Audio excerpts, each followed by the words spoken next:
Good day, this is Group 13 Synthesis Report presentation on the teratogenic effects of modafinil on Homo sapien holoprosencephaly.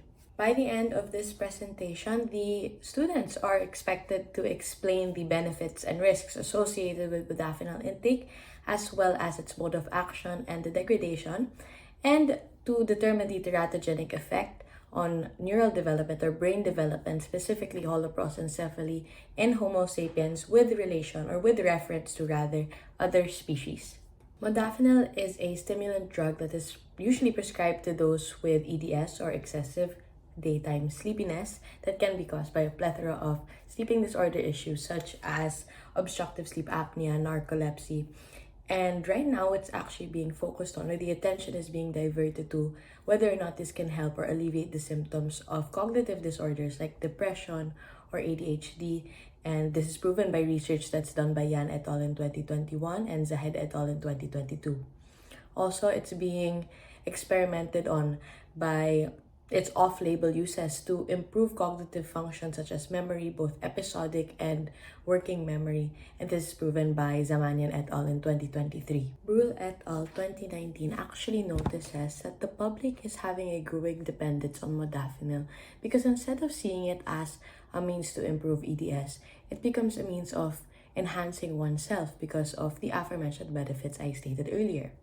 Another risk, it's the cardiovascular issues associated, because in a study by Kim et al. 2022, she actually saw that her patients that had cardiovascular risks already and also intook modafinil had side effects of tachycardia and arrhythmia. And finally, the last risk is teratogenic effects, which this group will be exploring further. Becker et al. 2022, Grief et al. 2021, and Yepes and Juarez in 2022 have all agreed or said in their research papers that the mode of action of modafinil has something to do with their catecholaminergic activity that involves the increase in the central dopamine transmission through the inhibition of its transporters such as dopamine and noradrenaline. It is actually the degradation pathway of modafinil that is related to its teratogenic effect, and this has something to do with retinoic acid. So the figure on the left is actually something I created. That is an amalgamation of Hellman Reagan et al. 2012, Mohammed et al. 2019, and Roberts 2020, which just highlights the specific parts that are needed for this synthesis paper. So with an increased intake in modafinil, we can actually expect an increase in CYP enzymes. And this is because these enzymes are responsible for the metabolysis of modafinil. However, CYP enzymes also have another integral role, and that is the conversion of retinoic acid into polar metabolites so that it can be more easily degraded. So, when we increase our intake in modafinil, thereby increasing our CYP enzymes so that they can be metabolized, we can also expect an increase in the degradation of retinoic acid. And this is very dangerous because if we decrease our retinoic acid concentration even further, this will just affect our axis formation. It will change it to something that is not supposed to happen, and will also affect our neuronal differentiation, which is very important in the development of any kind of embryo of any kind of species. Holoprosencephaly is a malformation of the prosencephalon wherein there is incomplete division or separation of the cerebral hemispheres due to defects during early brain development.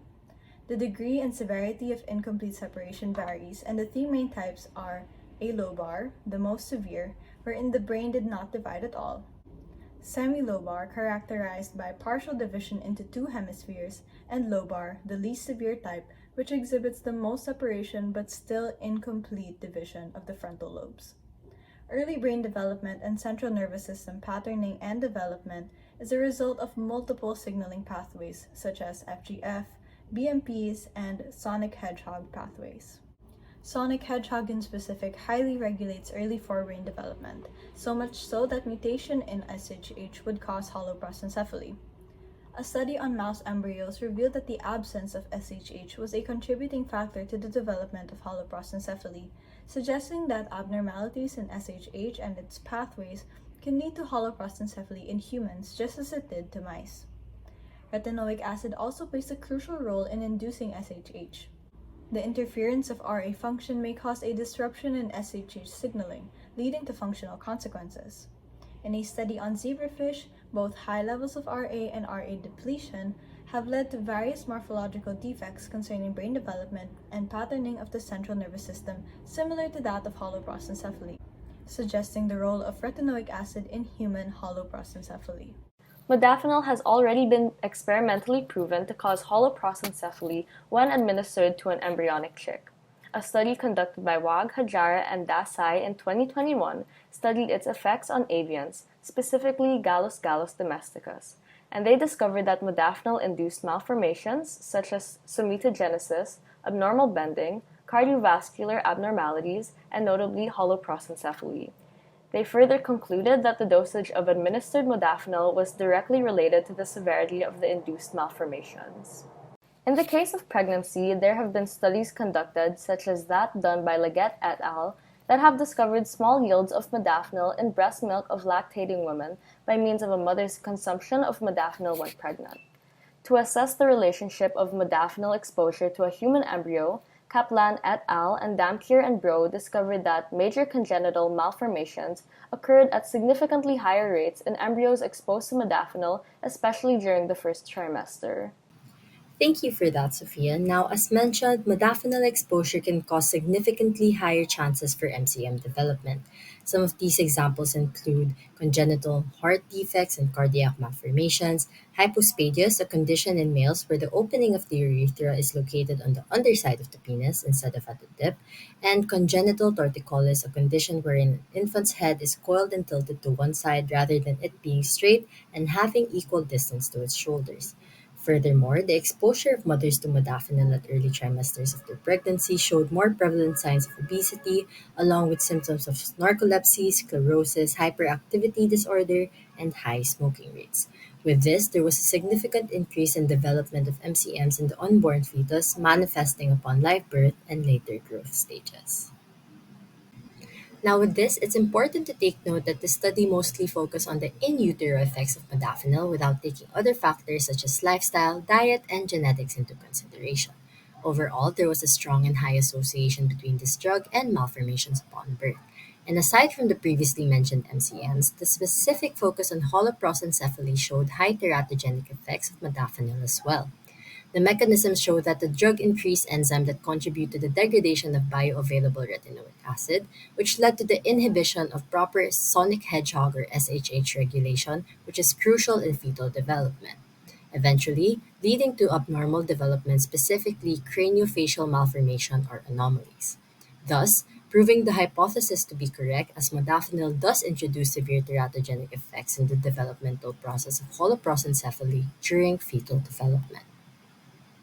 So to sum up the whole paper, we aim to investigate the potential teratogenic effects of modafinil, particularly in its role in the development of holoprosencephaly. So our findings suggest that modafinil may indeed disrupt the forebrain development and increase the risk of holoprosencephaly in humans. This extrapolation is supported by studies from Wag, Hajar, and Desai in 2021 and Hellman Riegel et al. In 2012, which observed the teratogenic effects of modafinil on early embryonic development in avians and in mice, respectively, including the induction of holoprosencephaly. Further evidence comes from studies in humans. A study by Kaplan et al. In 2021 and Damker in Bro in 2020 have shown that exposure to modafinil in utero, particularly during the first trimester, significantly increases the risk of major congenital malformations in the offspring. The proposed mechanism by which modafinil may induce holoprosencephaly in humans is through interference with retinoic acid signaling. Ra is crucial for regulating sonic hedgehog activity, which is essential for proper forebrain development. Gongal and Waskiewicz in 2008 showed that modafinil decreases Ra concentrations in the developing embryo.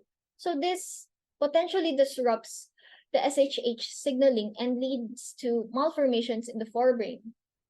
So this mechanism is further supported by studies in mice and in humans, which have shown that modafinil exposure increases CYP450 enzyme activity, leading to excessive degradation of Ra. The absence of Ra signaling mediated by CYP450 enzymes is associated with abnormal forebrain development and holoprosencephaly.